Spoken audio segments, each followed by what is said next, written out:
You got this.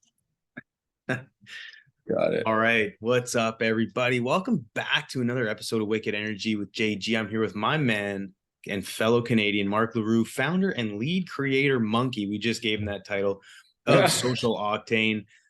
For those out there, I'm sure if you're on the internet, you've seen Social Octane's post, whether it's golf games, the Oil and Gatsby Christmas party, just some of the most amazing oil and gas and energy related events. I'm here with Marc. Marc, it's a pleasure to have you on the show. We've done this. I want to say we did this around the same time last year, leading up to Yeah, the it's holidays. been a hell of a year. I mean, we usually get, to get in contact a little more than seems like just once a year. I think everybody's just busy this year, right? So but I think it was about this time last year we kicked it off, kind of getting geared up for the Gatsby and the festivities. Yeah, yeah. No, I remember last year I think we might have done it in Denver. Oh no, we did something in Denver, We and did the wrap-up show in Denver. that's what it was. You're in a monsoon to get Yeah, there. the So, monsoon. That was a blast. Actually, I wore that same purple sweater the other day, and I was still blown away that there wasn't the coffee stains got out of it. man, But nonetheless, that was you a great time. And it again, like I mean, real quick, man. Like you guys have been just nonstop go go go, just like you've been over the years. Um, but what are some of the highlights of 2023 for you, man? I mean, you guys have done a bunch of events, but does anything kind of stick out that like really was impactful or something that was bigger and better than what you expected?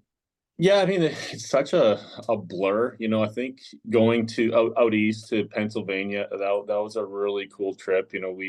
I've worked out there, but we haven't hosted an event, so that was just a great experience. I had my kiddos with me, so we drove down from Canada all the way, to Yeah, Houston, spent some time here, and then we got to kind of slowly drive a trip up there, and they got to kind of see what we're doing. It's hard to explain. I mean, to just people that know what we're doing. So for them to see it, see all the hard work that goes into it, and the yeah. appreciation of everybody, and just the support of this community. It's just really good. I remember my son was like, you're like the commander. I'm like, yeah, yeah. I mean, I guess so. Yeah, I'm commanding a golf tournament here, buddy. But he was just like, he was just very aware of taken back and took it all in. So Man, that's great. Well, I heard it a long time ago. I think I was listening to a podcast and they were talking about when you're the host of the party, um, you can just facilitate and create so much opportunity. And yes, for you guys have been the host of not only partying, it's so much more than just partying, right? Or like hosting an event. There's so much more work, relationships, and hopefully increased business opportunity and beyond that.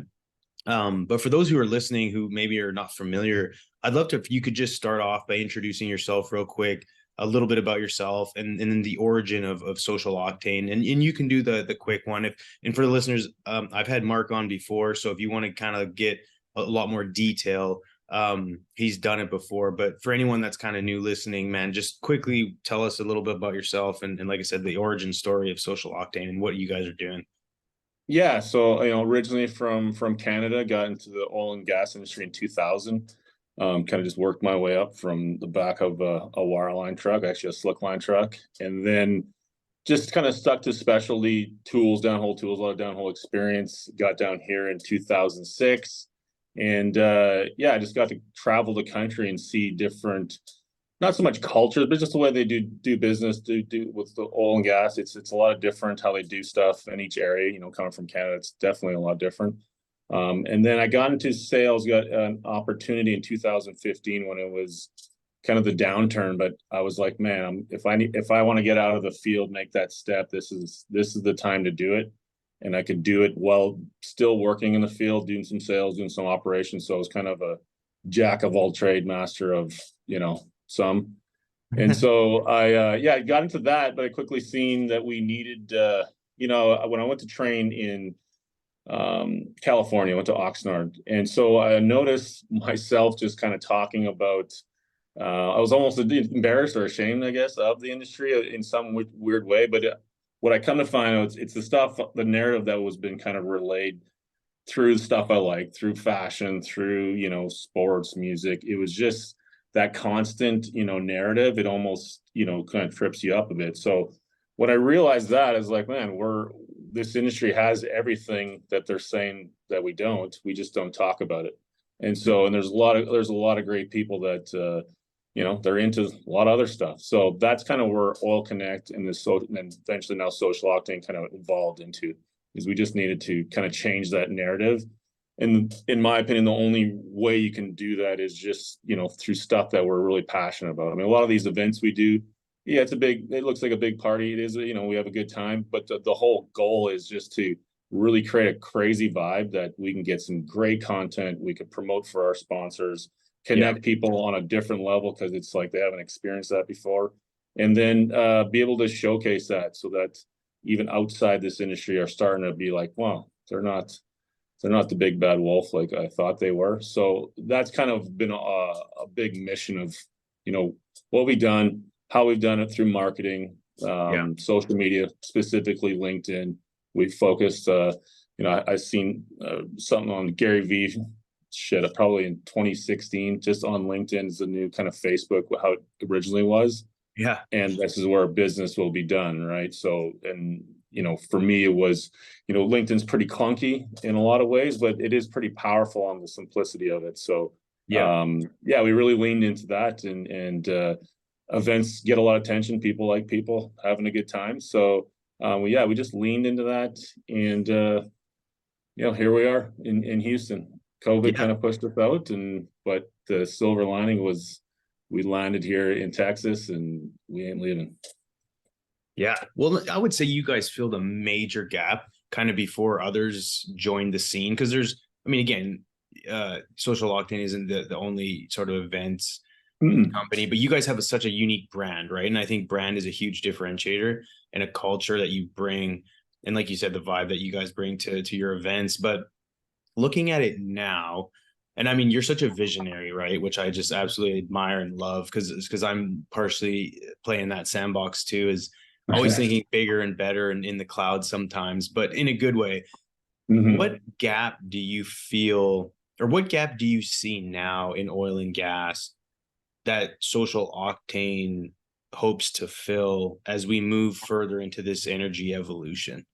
Yeah, I think the biggest one is just getting this younger generation excited to get into it. I mean, just take a chance, like yes, it's hard work and it's a lot of sacrifice, but anything you're gonna do is gonna be that if it's worth a shit.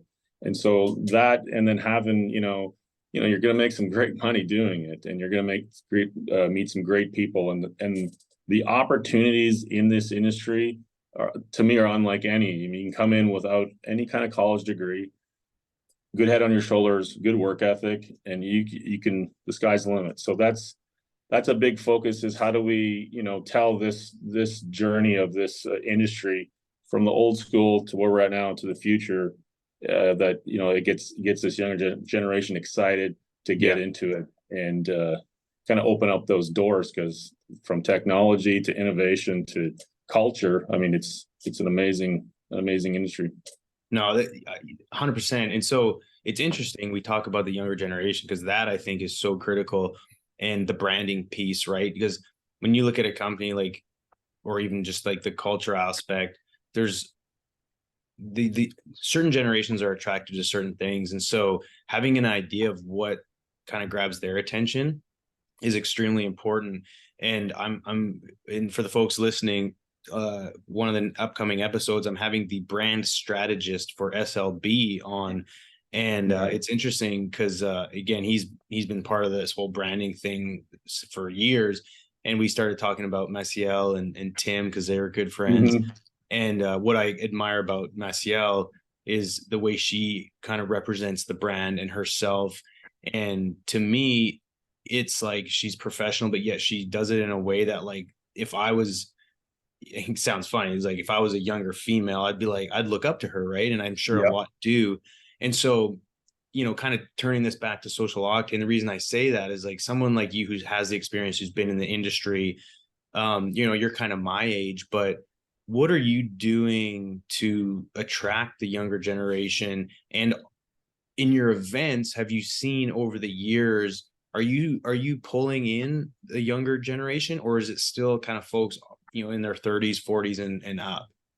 Yeah, I think we always have been pulling in the young, even with these last kind of events, I guess, in particularly Denver with the home opener. We have a lot of the college kids come out, right? They help out, and they're just like, man, so some of the best guys are coming out, and ladies just helping us out with volunteering and just recognizing that, man, okay, all this stuff I'm learning in school is great, but there is a powerful network that if you get involved, just get in front of the right people, those a lot of times turn out to be your future jobs or mentors, right? So yeah, just a huge proponent of the mentorship, and like you said with Maciel, yeah, they've done a brilliant job of that. It comes from empathy. Remember, we've always talked kind of about empathy. It really does, because they've been there and they see what's missing and what needs to change, and they're really passionate about it. So it shows and allows them to be really authentic.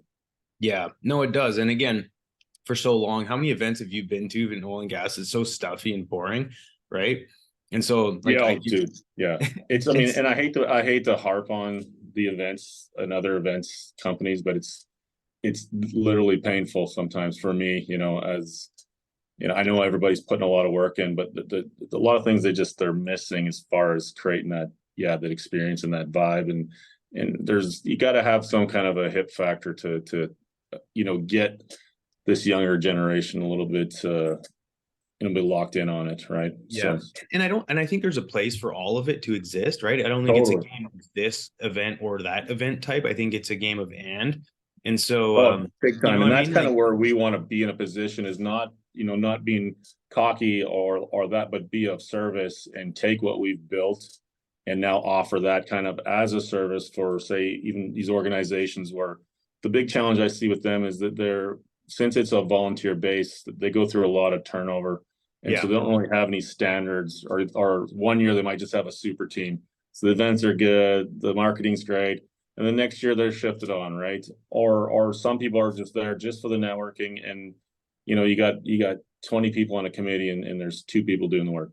yeah, So where we want to be in a position where we can help them do that, as far as the whole, from strategy to execution to marketing to everything in between for a sort of event, so that those committees, every committee has the same playbook, and so they can, they just got to put the work, the effort in a bit, and then everything kind of gets taken. But it's the same across the board. The marketing's top level, the events top level, the energy's top level, and so as if the industry does that, then it all rises together, not yeah. just one kind of going off into the sunset.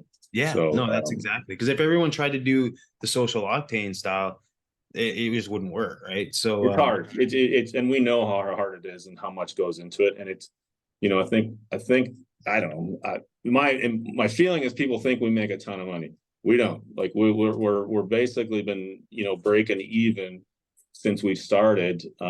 We're starting to gain some traction now, and I think we'll make the money as the business, on the digital side. But the events, and it's tough. It's a lot goes into it, and um yeah, there's a lot easier ways well, that brings up to a make. good point. That you bring up a really interesting point, and a lot of the folks that I have on this podcast are, founders or CEOs or, folks that have built companies, sold companies, and I say that to say, like, would it make sense for a social octane to, like, raise capital so you could scale, or are you more interested in, like, just a full bootstrap mode and just slowly No, build we're the we're castle? we're in full raise mode right now. We're going through kind of the whole process right now. Oh, you are? um yes, yeah, Oh yeah, it's a shit, I didn't big. know that. Yeah, so we're just literally found we took the crowdfund angle. So I think we'll go for the 5 million, with one of the projects. I mean, there's been a lot of people want to, yeah, invest money, but it's just money, right? So we need, because we're social octane and we didn't build this, without support. So we wanted to give an opportunity for anybody that wants to just get a little skin in the game. And if you believe in us and you think we're going to keep growing, then I think it's a great, I know it's a great bet. So And Wow. if it's not, you're out $1,000. But then there's other people that want to put a big number into it and really see an investment for their return, right? Or so return on their investment. So that's kind of what we're working on right now. Man, One of that's the fantastic. Yeah, it's super. It's just, but it's a huge learning curve, right? So like everything we do, I don't know shit about raising money. But you get into it and you start talking to some smart people, be a sponge, and a year later you're in it, man. And I think we move quickly. We're very adaptable to a lot of stuff. So this was one of those these areas we had to get to scale this up. We wanted to do another year of kind of the same thing with the golf and just get the perfected, you know, ensure everybody that, hey, it's now solid foundation. We got a brand, Yeah. we got trust, and how do we just make it the best we can, right, through the physical experience and then the digital part of it. Man, that is so cool. So for anyone listening, and including myself, two questions. You can feel free to dive into details if you like, or we can, chop it up for another time. But what's the minimum investment? How do people go about doing that? And what kind of like returns are somewhat like what can investors expect? Or is it more like sort of just value investing, like, hey, I just want to invest in this, and eventually if I get my money back, cool. If not, I just really want to support. Like, can you talk a little bit about the mechanics, or are you not quite there? Like, again, Yeah, we're totally not open. not quite. I'm not quite there. I'm not as versed as I should be at That's this okay. moment on that because they're still working on kind of mapping that out. What Okay. do we want to offer?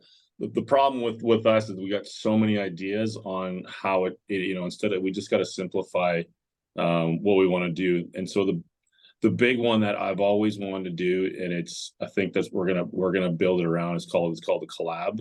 So basically like the Canon, right? But more of just solely energy focused, not as big, but have a really media centric area up here towards the Woodlands, looking over by the Exxon campus.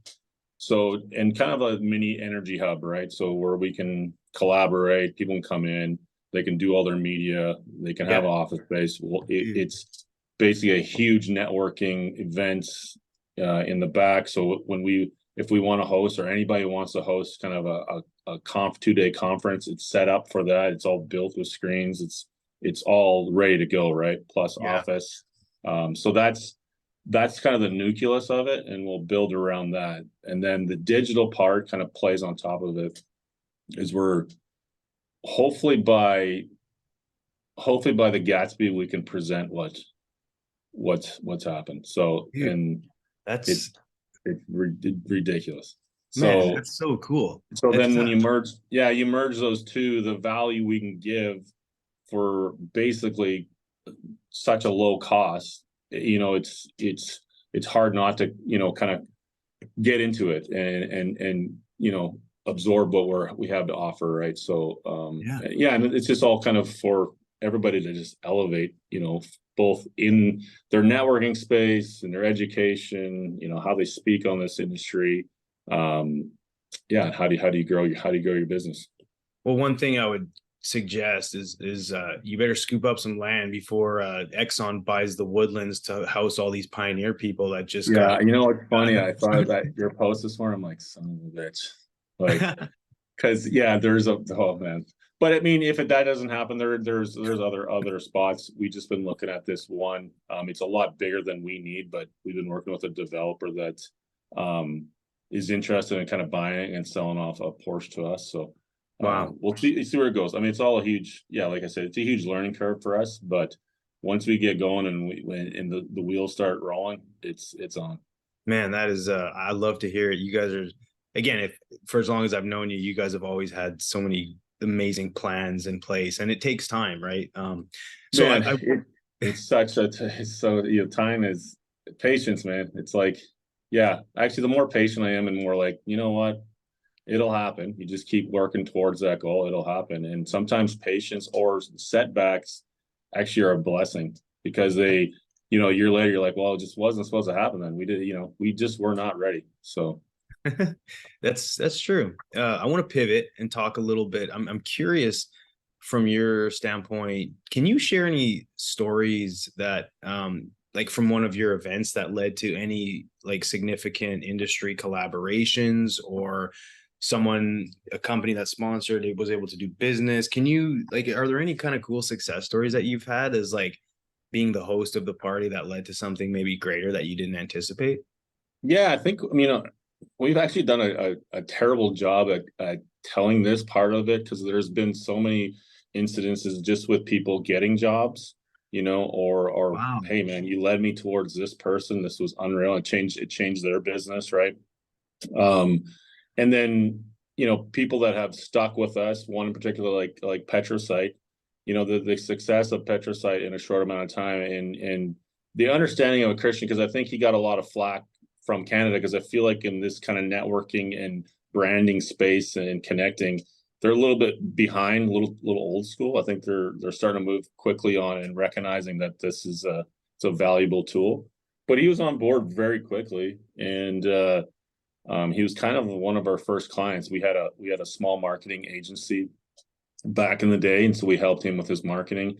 And then, just connecting him with people, and seemed like everywhere we were building, he was there supporting us and sponsoring and building with us. So I think that to me is one that really sticks out. So Mr. Christian Gillis with Petrosite, great job, good vision on your part too. So, Yeah. but yeah, there's been just a lot. I mean, you see with a lot of our sponsors, you can't get them all coming back, but a lot of them are recurring, and we've grown together. So it's that's kind of how we always look at it, is how do we keep scaling this so that we can offer so much to them that are just like, man, well, we cannot not do this. So Yeah.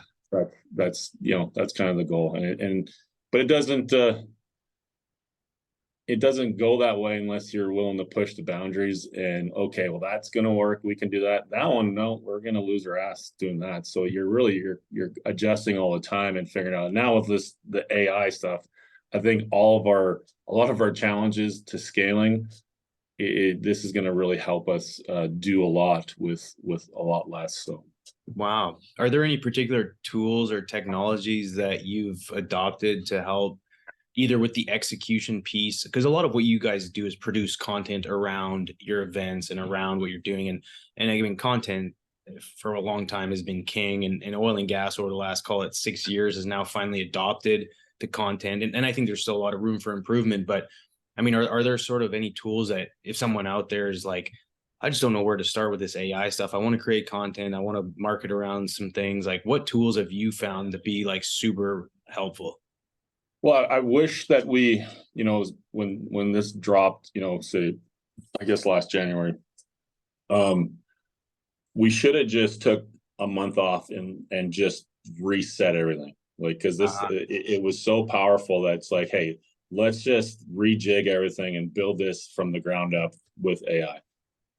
But at the same time, it's like it's changing so fast, so I'm glad. But that's kind of where we're going to go. So right now, I mean, we're so busy where we see all the value that it's going to do, but we're probably going to have to rejig a lot of stuff and kind of build it from the ground up with AI, kind of building your whole business around. So instead of hiring a contractor or an employee, let's build one.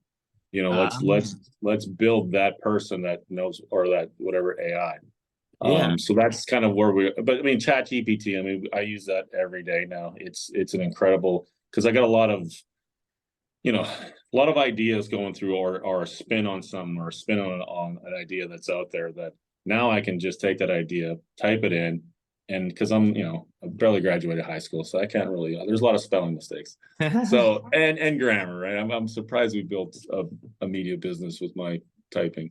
But that allows me to just have confidence, and really the way that you can create a tone, a different tone, and it starts to learn your tone. It's pretty scary. So, but in a good way. And I would say that that's going to be a big one. Video, I think, is going to be incredibly fast. We were talking about before. It's a lot of content, man, and you got to chop it up, and you got to be on it, and Yeah. I mean, it's just too exhausting. So to have that, and to get video in there, and now have an AI video editing. Yeah, It's going to make kind of this world a lot quicker. man. But that doesn't mean, everybody should go get into this, because in the end, it still comes down to content. So if you don't have great content and you don't have a beat or an empathy of how you're marketing, then I think you just got a faster way to put more, crap out there. Yeah. So I think that's just the key, is focusing on, make sure you're getting good content out there, thinking stuff through, and it just comes with just time. Yeah. No, it's a great point. I wanted to talk a little bit about networking, and I mean, you and I are cut from the same cloth. Basically, started on a rig, and oil and gas has such a unique, place in this world where it's like everyone loves using us, but the fight continues, right? It's like us against the world, and I feel like it's getting better, but like, are there any unique challenges in marketing for oil and gas, just considering the broader conversation around the energy transition? Like, are you having to re-evaluate the messaging and the branding, or are you or are you sticking true to like who you are at the core, and gonna, like, how do you see that as you continue to evolve? Yeah, I definitely struggle with this, because it's like, at my core, I'm like, it's us against the world sometimes, but you got to evolve, and yeah, the messaging, and how do you, always connect the people to the product. And so, yeah, there's just a lot of things I think you can do, because really everything out there has a story linked to the oil and gas, if you really think about it. So if you can, kind of articulate that in a good message, where it's not, you know, pointing fingers. Sometimes you gotta point fingers and call them out. But a lot of them are, it's just, they don't understand. Like, it's like right in their face, and until you can kind of point that out, it's like the great comedians, right? They can really, in a very short amount of time, really present a scenario. You're like, oh, wow, okay, that makes you think. So I think Yeah. utilizing comedy is a great tool to kind of tell that story. I think this industry is a real pretty serious. It's pretty hard to loosen up, especially the operators. I mean, I'm hoping that they will kind of shift a bit and start telling their story, their narrative a bit more, because then it gives the rest of us the confidence to say, hey, yeah, we're like, they're backing us, right? Because there's a lot of people out there saying a lot of great stuff, but they're not really getting back. So it's a little discouraging, but I feel like it's changing. So Yeah. there's a big shift coming, and I'm excited to get. It seems like there's a lot more voices out there, a lot more people stepping up. So we're just here to just support that as best we can, and be kind of a platform that you can get your voice out there, or we can help in any way. Yeah. Whose industry voice do you think is doing the best job of like helping move the needle, or influencing a positive look into oil and gas? Like, obviously there's Man, I mean, right, like Alex Epstein to me is just it's unreal how he can articulate, what we all want to say, or how we can say it, right? I think we have a hard time, um yeah, articulating kind of, in a way that we're not, you know ruffling any feathers on the other side. So yeah. I think he has an amazing approach, as being a philosopher, and really thinking about the issues. So he's, in my opinion, has just done an amazing job. DW, I don't know where he's been at, but he was, he Dude. was incredible as well. Great writer. And then, yeah, like the FTB, I mean, the digital wildcatters, I mean, they're just, this stuff. There's certain people that I'm very excited to see what they're doing. It's like you're, in some ways, you're competing with them, but you're rooting for them, because it's like, if you don't have, we need it all. Like, any warriors on the table trying to get this out there. It's such a need, and it's very important. And not one company is going to be the granddaddy of them all. Everybody has their own unique kind of way of telling this story. And the more we have these unique people, these talented individuals, then it doesn't it cannot not go good for us. I agree, and I don't know, man. I struggle with when I look at the voices of our industry, and even and I respect the living crap out of what Alex has done and the books and the amount of effort and time that he's put in to like try and prove a point. But I don't know if the tone and the delivery is in a way that like I think he proves a point, but I don't know if he does a great job of influencing the non-believers. And maybe there's, I mean, at the end of the day, there's still, you can't convince the unconvincible, but I still feel like there's a gap in someone who can still influence just the haters, for lack of better terms. And like, you can back it up with facts and you can back it up with science and you can back it up with whatever you want, but I just don't know if the ones who are screaming the loudest are making a difference. I don't know, No, and I don't and have that any. I agree. I mean, no, that makes me think too. I'm like now other people are kind of coming to my mind, like like think of like Toby Rice and even what's his name there, Dirty Jobs, Mike Rowe. You see him kind of coming into the industry, right? And yeah, like those people, they get probably a lot more eyeballs and can um yeah, come in with a little more, I guess we go back to empathy from that working kind of man style, right? So yeah, I agree with that. It's Alex, yeah, definitely is um well, yeah, he hasn't come from the industry, so it's hard for him to speak kind of in that tone. Yeah, So but it's just he's just done a very great job at it. But yeah, yeah, no, I agree with that. There's definitely some more relatable people. yeah. And again, it's going to be tough, and by no means. JP, JP, he's relatable. Let's get him Oh, on here. JP does a good job. Him and Umbro. Yes, yes, they're very impressive. Umbro, there you go. Yeah, That's a great one. he's a good one, right? Like he, Mhm. I love his style, and he's very laid back, humble. But Obviously, when he's got a point, he's going to point it out.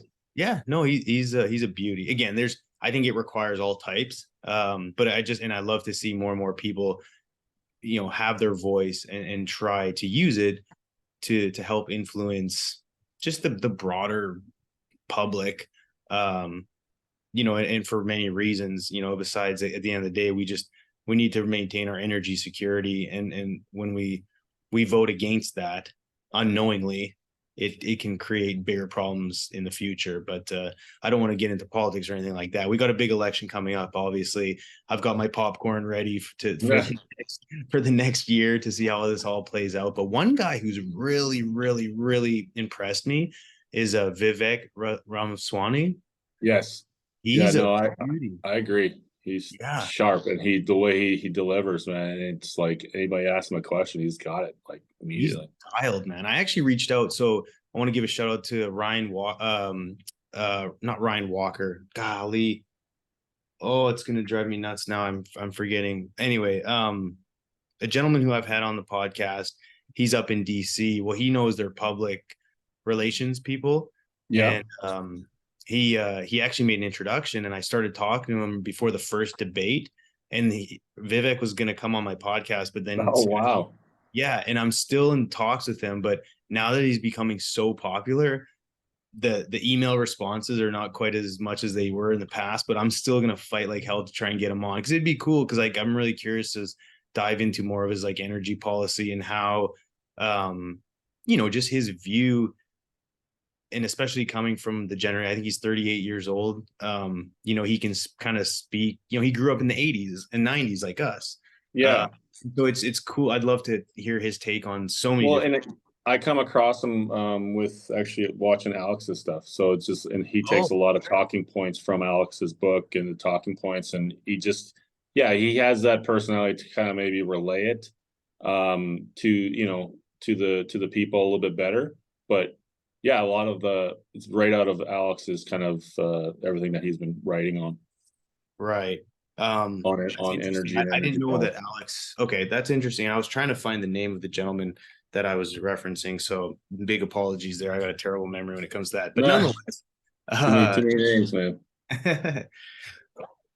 Excuse me, I'll have to edit that up. Golly. Ah, God, this fucking throat, man, is driving me nuts.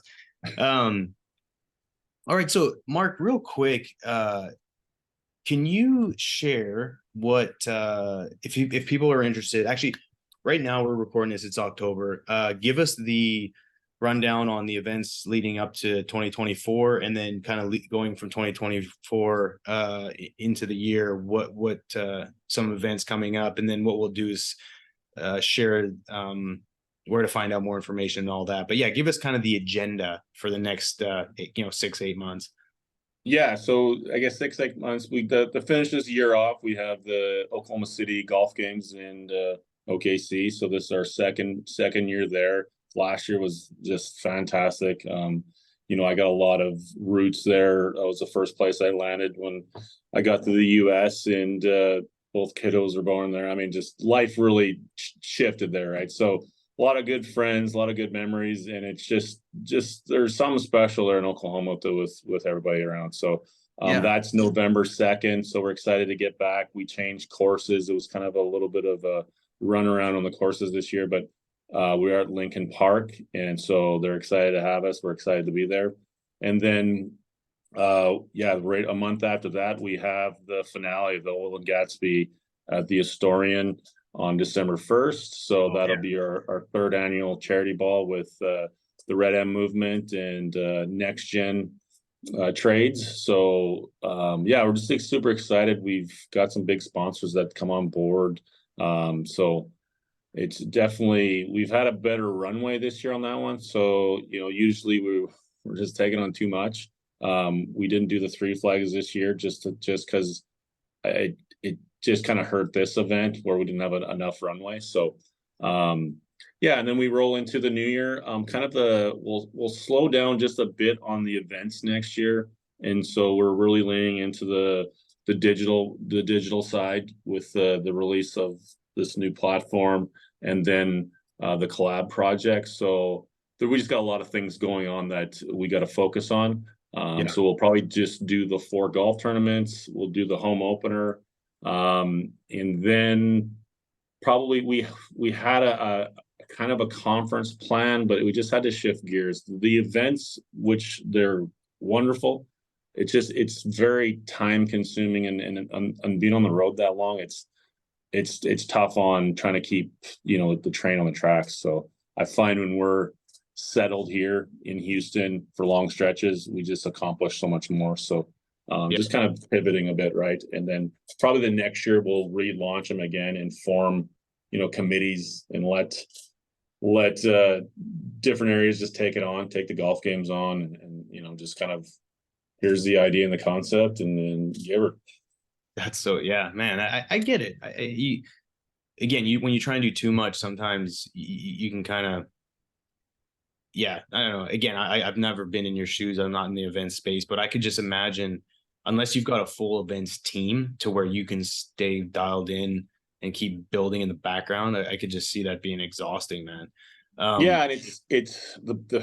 And it's only the two, like really the two of us, right? I got my sister; she's contracting with us. We got, we work with a lot of contractors, but it really is. And when we're in a relationship, so it's like, man, it's pretty tough. So we're excited just to do this raise and build a team and be able to scale this, right? I think we're in a perfect position to do this and do really well with for everybody, for ourselves, and just for this industry. So I love it, man. What's for those out there who are looking to get into business with their significant other, what's the number one rule that you can share? Oh, man, I don't even know what the rule. I think we broke every rule, man. I don't know. I think you both got to be super super driven, right? I think there's I mean, honestly, you got to be a little bit crazy to do it. But it's just good communication, obviously big trust. Find a partner that kind of drives your passion too, and I'm probably super annoying just because I got so many, it's a fucking idea every hour. So like, oh, okay. but then one sticks and she gets excited. So I don't know, just I think it just comes from, you know, a common goal of that vision, right? So one of That's them's painting the vision, and usually, you know, with me, I'm a dreamer, and then Madison's just the super executor. So true. she gets more shit done in 10 minutes than I do in a day. So it's like, but if I don't have the time to sit on chew on things, then, you know, sometimes it's not thought through right. Yeah. Yeah. No, that's a great point, man. I mean, my wife and I, we have, I guess we work together, but she's not quite in the same way as you and Madison. But man, it I commend you guys to maintain a relationship and to be business partners where you're like in the grind day in and day out together. Mhm. That's super commendable, man. So I applaud you guys for Well, if doing. we can get through, if we can get through this, and you know, yeah, yeah, just get a little time back. I think we're this. I'll marry this girl. There you go. First things first, right? Yeah, Get the we just gotta get some. I mean, we got a dog now, so that's a good step. oh, That brought us you got a back down dog to with earth. you got a dog Uh, with how much freaking time you guys are away from the house, man? Are you yeah, crazy? yeah. I mean, she got a dog. I'm just the sucker. Agreed. Dude, that is so So yeah, um and a husky in Houston. oh what? Dude, that's Yeah. Oh man, gives me anxiety just thinking about it. dude, like you needed a dog to add more to your fucking plate, man. Oh, it's brutal, man. But I mean, it did kind of you know, it's like having kids too. You just you see stuff a little differently, even just simple as a dog, right? You Yeah. gotta be home. So Yeah. Hey, no, that's it. Hey, again, I get it, man. It's like my kids want, or my daughter wants a dog more than anything in the entire world, and we have oh man. chickens. I'm like, you don't Ah, even go outside and feed the chicken. I'm like, how do you think a dog is gonna survive? did she She walk the chicken? she holds the chicken, and she's tried, right? Yeah. But yeah, chickens they don't like to walk around with a leash very much. They like to be chased. The older one, she can kind of hold her and walk around with her, but it's like it's like the show and tell for the street. Like all the kids in the neighborhood come running over and want to pet the chickens, and then their parents are like, "I can't believe you guys have chickens now. Our kids want chickens." And Oh man, it's a night. chickens, dude. We used Oh, to slaughter so many chickens and turkeys. I got nightmares with them.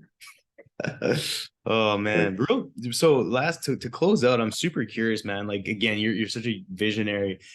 What would be the Super Bowl of Social Octane? Like, assuming you had all the money in the world, you could go anywhere, do anything. Like, what would that event look like? Man, that's a great question. I think, like, you know, we've always had this idea, what we were thinking about, like, called the new wave was the name of it. And so just, yeah, just kind of a Super Bowl event of all this new wave that's coming through, you know, just new personalities, new voices, new technology, new innovation. I mean, we're really in the beginning of an exciting evolution of this industry. It's like we're in the just the early stages of it, right? So it's like kind of launching that, but Mhm. Octane style, where, you know, and I always see it kind of in Denver. Like we had an idea to do it at the Red Rocks one year, and so they're Yeah. all those parking lots. So it's like a festival, kind of energy festival, right? And every night there's a concert going on. Because just that energy at the Red Rocks, man. If you've never been there, it's yeah. I mean, first time I went there, I literally shed a tear. It was just so insane to me. Like it just like it was like just, everything was hitting you. So Yeah. it's yeah, that'd probably be that'd be the big one I'd love to do. I mean, obviously if you know, if we get international and go to Dubai and throw a big shaker there, that'd be fun. Dude, right? Set Yeah. the bar. Don't yeah, go overseas, do something, man. Like big festival, like an energy festival, right? Where it's Yeah, just because you know, really, even just from a simple golf tournament to even the bigger events. I mean, even with the Gatsby, I mean, it's not a huge event, but it is. But they're both equally just as difficult, right? It's so once you kind of got that and you can do it at just a high level, and people leave there like, woof, man, like that was amazing. So you got, you know, once you got that, then I think you can scale that up. Um and if you have time and you have the money, I mean, then all the little details, man, you can really blow people away. yeah, no, I bet because once you can outsource all that stuff and really focus on the big vision, again, sky's the limit. But I have no doubts, man. You know, that'll happen, and I'll be booking my trip to Dubai to be there rocking out, be blow everyone's socks off. It'll be amazing. Lastly, where can everyone find you? You're on LinkedIn. Are you much on any other platform? Yeah, so we're just mostly LinkedIn. I mean, we're building up, a little bit on the YouTube but I would just, follow us on LinkedIn. I think that's where we focus a lot. We're very energy focused on everything we do. Yeah, I think that's just the best one is just LinkedIn or the website, that's socialoctane.co. Yeah, and so with the Gatsby, you can go on there. All our events are on there. We just launched the media page. The events kind of page. What else do we have? Just kind of our services that we're going to offer going into 2024. So if you're interested, go on there, get in contact. I mean, the whole goal, what we're trying to do is how do we, people or stuff that inspire us, we'd like to get them on there, get them and funnel people to them, right? And just, hey, these are kind of who we're following. This is who kind of inspires us. Partners, non-partners, just anybody that's really putting a heck of an effort forward and doing it in a great creative way. We're a big fan of. So that's kind of, and that goes for events too, right? So we're trying to be a little bit agnostic to everybody and be a source of just direction. So yeah, we're excited for that. Perfect. And when if people are interested in volunteering, I'd imagine you guys are open to that. Do they just reach out to you, or should they go on the website? Or yeah, go on the website. I mean, every event there's a volunteer button, so you can just click on there and pick what we're needing. And yeah, we can't do this without volunteers. Usually we provide the night for them, food, beverages. We got some swag, and then networking. I mean, I think it's a great way. If your companies can't get involved, well, just get out there and we don't mind you repping your company's swag and gear and just helping out. It's a big help. Perfect. All right, folks. Well, you heard it. Check out Social Octane on LinkedIn. Connect with Mark and Madison. Again, what you guys are doing, again, to your point, is like, you're not in this for the money. You're in it because you love it and you're wanting to make an impact, which you already have. So I commend you and anyone else that's been involved with Social Octane, all the sponsors throughout the years. Again, it takes everybody. For all the listeners, really appreciate the support. Thanks for listening. And let's always make sure that we're approaching the energy landscape with a radically open mind. Be kind and always remember that everyone deserves access to energy, and we is greater than me. Thanks, everybody.